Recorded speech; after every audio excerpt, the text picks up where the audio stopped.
right, so thank you so much for a very inspiring talk. I agree with everything you said there. I believe, if I'm not mistaken, we have time for questions, right? So those of you who want to come up, ask any questions, now is a perfect time. See one person coming up there. Please go ahead. Hi, thank you so much for speaking with us today.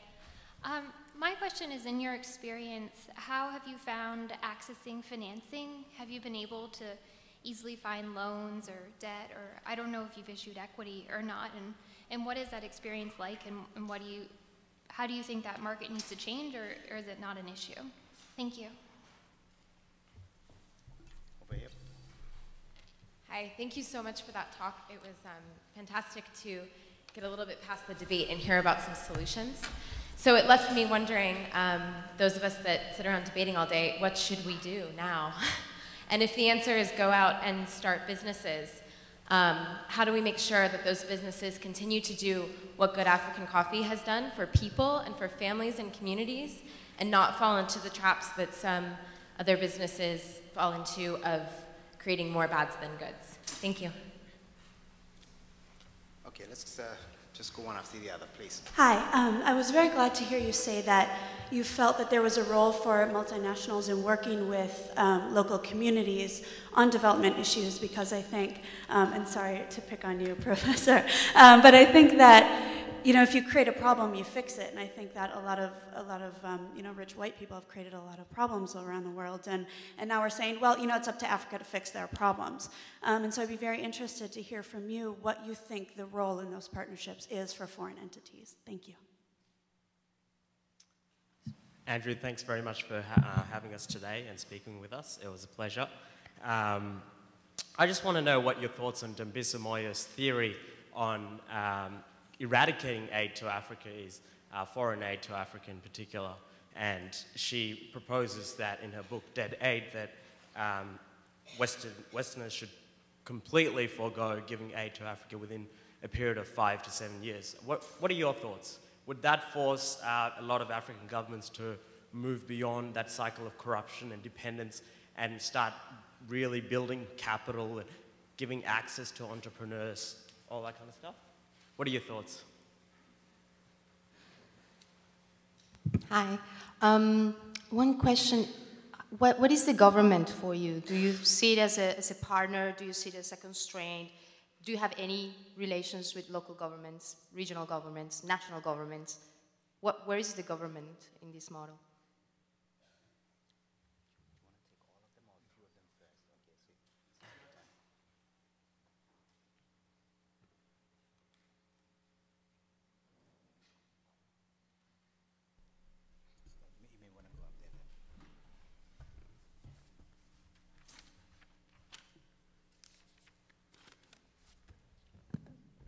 Sorry, I'm not smart like the other guys. They took 200 questions and remained standing, so I'll just take 5. Access to financing, big problem, you know. I must have visited something like 20 banks.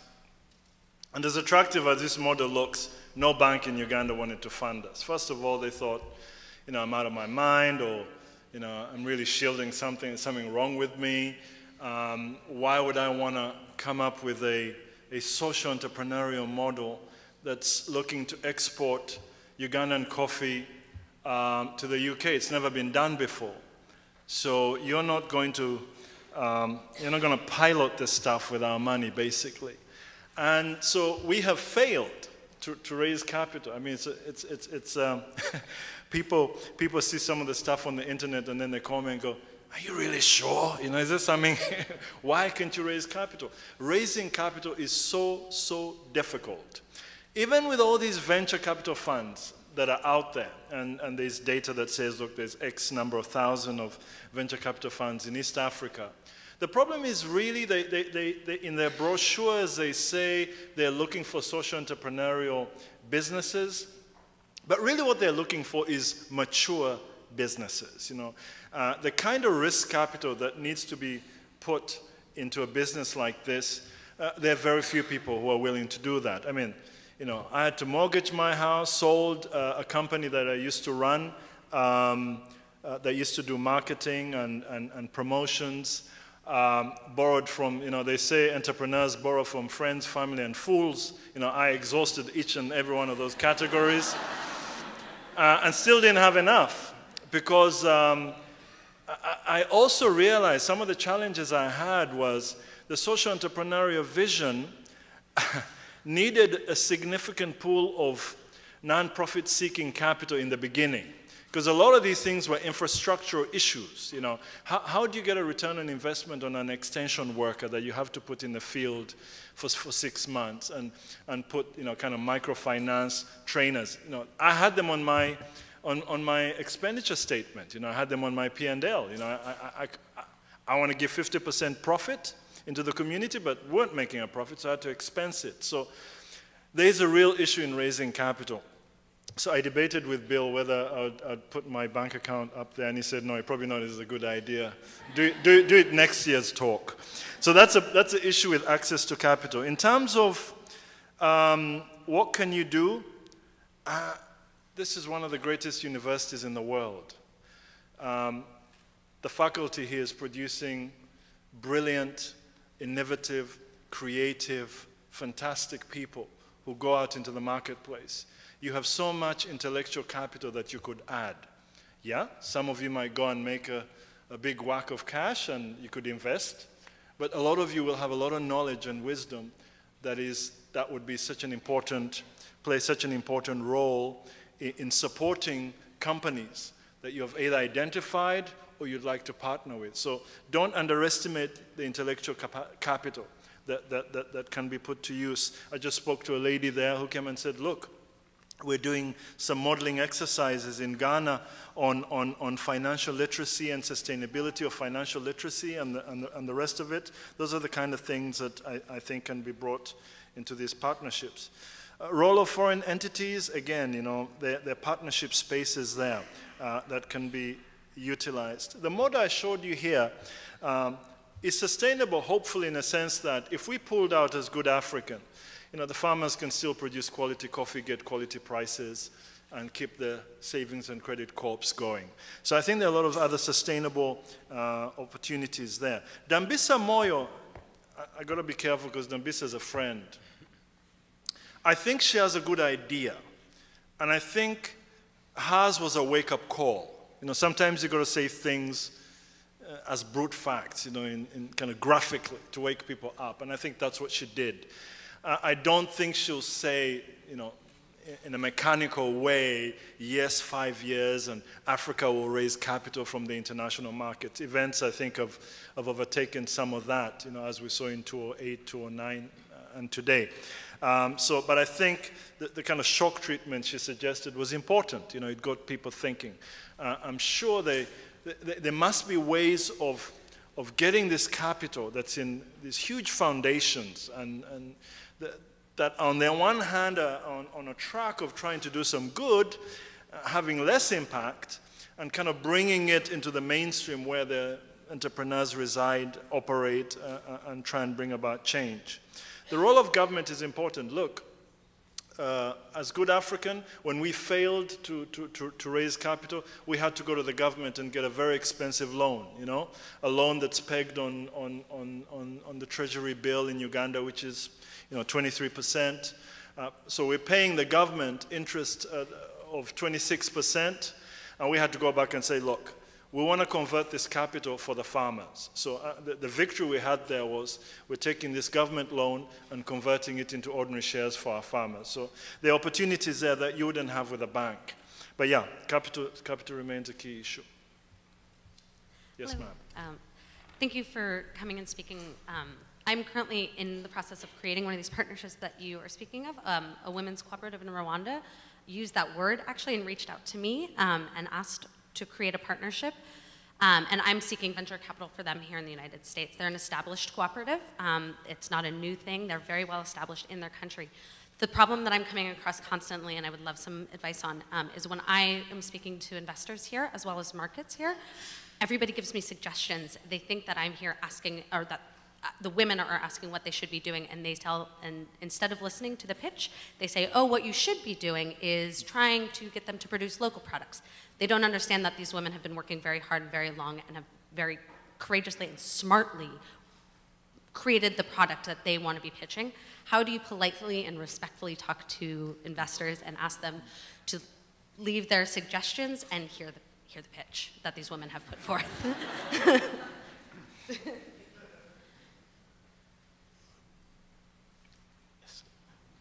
Oh, well, my interest is quote-unquote biodiversity. I've been looking at Brazil, and found that in the last 7 or 8 years, there's been quite a reduction in the production of native fruits and vegetables in favor of more adequate, more usually commercialized material. I'm sure that the same situation applies, especially with coffee, although it's a native African product, and you must have many varieties involved.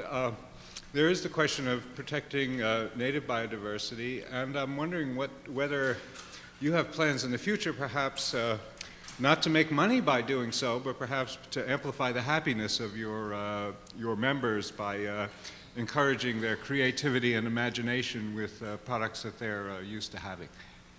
Thank you. Andrew? Yes, Eddie Mandri from Kenya. Very happy to have you here with us today. My question has to do with the C word, corruption, and leadership. You know, in Rwanda, for instance, we have Paul Kagame, and for many, some people think that, you know, he's the epitome of the benevolent dictator who's doing good for the country, the nation, but sometimes people think, okay, what are the costs and in terms of how he's approaching the issue of leadership and governance. So in relation to creating an ideal, optimal business environment, what is the role of having good leaders, and what do you think is the role of China? We have huge projects coming up. There's a pipeline that's going to be going from southern Sudan through to the port of Kenya, Lamu. They've recently found oil in Uganda. So where does leadership come in, and how can we prevent these huge projects turning into a net negative for the people? Thank you. Can I just take one more from there? Thank you very much for your talk, and it was really interesting how you're raising the effect of exports, and if coffee exports did take their 12% share into the US, that would be such a dramatic inflow into Africa. I guess what I was hoping you might be able to talk a little bit more about is the consumer's role within that. Because clearly, like, the US consumer and just the Western consumer has to be buying the coffee, and if you can talk about what their responsibility is to assist in development, at least from a consumption perspective. Sure, thank you. Can I just take these questions? Yeah, got 10 minutes. Okay, they never listen. Yeah, you know, rarely do they listen because the reality is that they have their own agendas. My debate is never with the people who have the capital and just don't want to give it or they don't want to listen. My debate is those who pretend that what you're doing is what they're really funding. And when you call them out, they don't deliver on those promises. You know, we try and become better communicators. You know, when I travel around the world trying to find markets, you know, I'm not just battling the difficulty of the argument, I'm battling perceptions, I'm battling, you know, all sorts of stuff, you know. But you do find that, you know, you keep pushing that envelope, you keep knocking on those doors, that you will find people who will listen. They're there, that's certainly true, they're there. They're not many, but they're there. And I think, you know, debates like this, Bill, I think, and Yao, they allow the big funders of these projects to walk away a little bit more sensitive to how slightly devalued their currency is. And I think it's a very important thing. I don't think Stuart has left the way he came in. And that's very positive. And if the more private sector actors you get, the more they get to, because they're sitting up in these places where everybody's writing business plans and proposals to them, wanting money from them. Rarely do they actually hear the impact of the money that they're spending. So for me to hear 80 million, and you're talking about 150,000 farmers, I mean, mine is 14,000 households, and I don't think we spent more than $1 million. I mean, and there are other people doing it. It's not just us. So I think this is a very helpful opportunity. And through these kind of dialogues, and I think you'll get people who will become more and more increasingly persuaded that maybe they need to look at different options. Just keep banging on those doors. That's what I'm doing. So we're partners in that. Biodiversity, yes. We've certified 2,200 farmers, organic certification. I mean, essentially the issue is not so much about biodiversity. There is biodiversity taking place. There are really good environmental standards in many cases. They're just not certified. Because when it comes to certification, you get into this whole industry now of how expensive it is to get certification and all the rest of it. And that's really a debate that needs to be had, you know. You make access to markets difficult, you make certification to get access to those markets difficult. So, I mean, these are all a whole host of non-tariff barriers that sometimes make it difficult for people to focus on those areas. Corruption and good leadership, absolutely. There's just no way you can create the environment for entrepreneurship to prosper unless you have good leadership. And then, unless you have leadership that's committed to their country beyond their own stomachs and their own wallets. I think there's just no two ways about it. But the people who are going to bring about that good leadership is people like you, Edmund, you know, for you to go back home and to take your knowledge and technology and pressure these people to be more representative in that way. The role of China, you know, I think China has an important role. I think China has a positive role. I think China is at times more willing to listen to African ideas or African solutions, and they're willing to take greater risks. And I think there was a conference that took place in China a year ago where they also recognized that they need to adjust slightly the parameters of the partnership with Africa. And they need to really listen and see things that also impact the African economies more than the kind of natural resources approach. So I think there's a huge opportunity. They have the capital. They have about 1.5 million Chinese in Africa right now. So they're getting really, you know, accustomed to this interaction. So I think the opportunity is there. I think consumers have a big role, like I've mentioned. I think especially enlightened consumers, consumers whose purchase decision is also based on a reasoning, on an aspiration, on an understanding. When you guys buy your products, you also are careful to note the kind of philosophy behind these companies. Why do they produce what they produce? How do they produce it? And that's all important. So, you know, trade, not aid becomes not just a mantra, but it becomes something that's significant, you know. And you say, okay, I want to buy coffees from Africa. I want to buy cloth from Ghana. I want to buy chocolate from Ghana. I want to buy textiles from Lesotho and Swaziland. I have 5 minutes left. Thank you. My question is, how you talked about training trainers. Could you emphasize that a little bit more, or tell us how do you select the correct trainers? Hi, I'm John from the Philippines. I'm a journalist back home, and I did a story in coffee because of my friend who works for Starbucks. And one of her initiatives is to make a Philippine brand. And I agree, infrastructure is a problem. And I was surprised, one of the problems also is teaching farmers to think globally. What she did was go up to the mountains and make them taste Starbucks and say, this is the kind of taste that we want. So my question is, how do you educate farmers to think globally?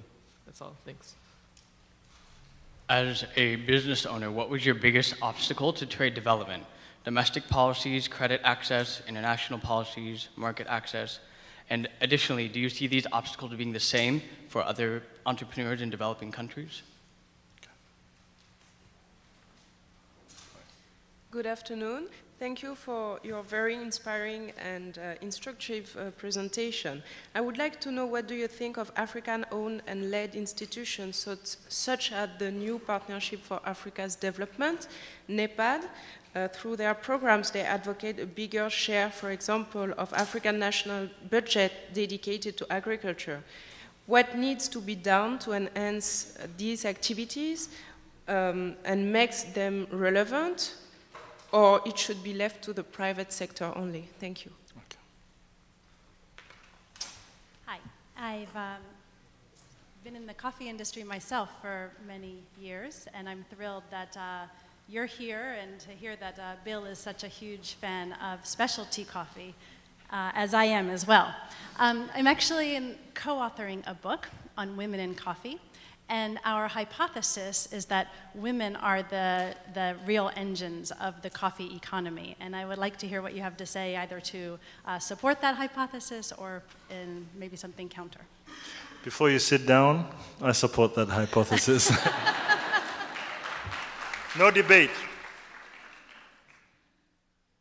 Good afternoon. You speak of the successes of entering the US and the UK markets, but what do you think needs to happen for increased participation within African countries as markets? Thanks. Thank you. The trainers tend to be appointed by the community, the group itself. So we allow the group to identify people that they respect, peers within the group, and they appoint them and say, yeah, we listen to these guys. You know, when they sit us down and train us, we'll believe them. There's no point us identifying someone who we think, oh, they articulate or they take up the training well. So it's a community that does that. John asked the question on global outlook. I think perceptions change when we make incremental steps. I think social media has taught us that people can change opinion and can change perspectives and perceptives if they get together and share information. One person asked Bill how many people are following him on Twitter. He gave me a number that I'm not even willing to repeat here because it might bring a lot of us younger people to shame. But it showed you the power with which we have at our fingertips to communicate a viewpoint, an ideal. And for me, this whole trip, since I came in on Sunday, was how do I turn a Connie 2012 infrastructure for good African? You know, really, I mean, I think it's a legitimate question, and I'm willing to exchange emails with you guys because it's always the negative narrative that seems to feed into this, you know, huge interest, you know. And is it just because of how we are designed, we respond to those kind of impulses like that, or are there actually opportunities for good stories and positive stories, you know, reaching that broad audience? You know, it's a question, you know, I'm hypothesizing at the moment on that. Access to credit, number one issue, because I believe if I have the capital, I can find ways around some of these institutional challenges, you know. When we came into the US, we couldn't exactly go into all the supermarkets, but we could go online. So we could find a distributor, go online. Coming to the US is, you know, after 7 trips, you know, over 5 years, you know, and I've also written a book that will come out next year on this whole thing. And so capital allows you, and you know, that's some of the advantages in globalization of technologies, of access opportunities, and of platforms that you can communicate on. So I think if you have capital, I think you can circumvent some of these constraints. NEPAD has an opportunity. I think a lot of these institutions are well-meaning and have key competencies, but they just don't have the resources, I think, in many respects, and are constrained by those resources. But I think we can encourage those like the African Development Bank to do a lot more than they're doing right now. Women in coffee, I mean, that is a target for us now. We realize the challenge was the men, you know, I mean, you know, that's, we'll discuss that. Getting the men to let the women, yeah, because the women are by far, you know, in terms of productivity, in terms of output, in terms of what they do with the revenue that comes from the crop, in terms of land rights, you know, them being able to access land rights. And we've just been constrained with trying to address what's a broader issue, but absolutely. It's not a hypothesis, it's a truism. And in terms of the last question, I think also talked about partnerships. I think that's just the way to go. And collaborating and sharing and going on websites and Facebook and exchanging ideas. And there are tons and tons and tons of other entrepreneurs. They might not know Bill or Yao, they might not jump on a plane and come and talk to you guys, but Africa is teeming with these guys. They just don't get a platform to speak.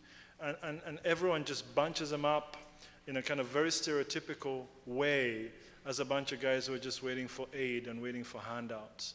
But these are people who want to do business. That's what they do every day in a much smaller way than everybody here does, and they're ready for that. I think you just need to encourage your spheres of influence and in your community that Africa needs trade and not aid. Those who have aid, let them give it to business. Thank you.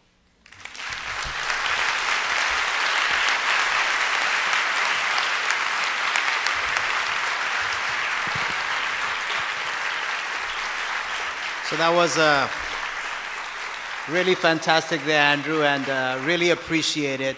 It's so good. I don't know if those of you who are more computer savvy and all that, who wants to help me do an Andrew 2012, okay? I mean, that's what I want to see there, okay? So thank you again, all right?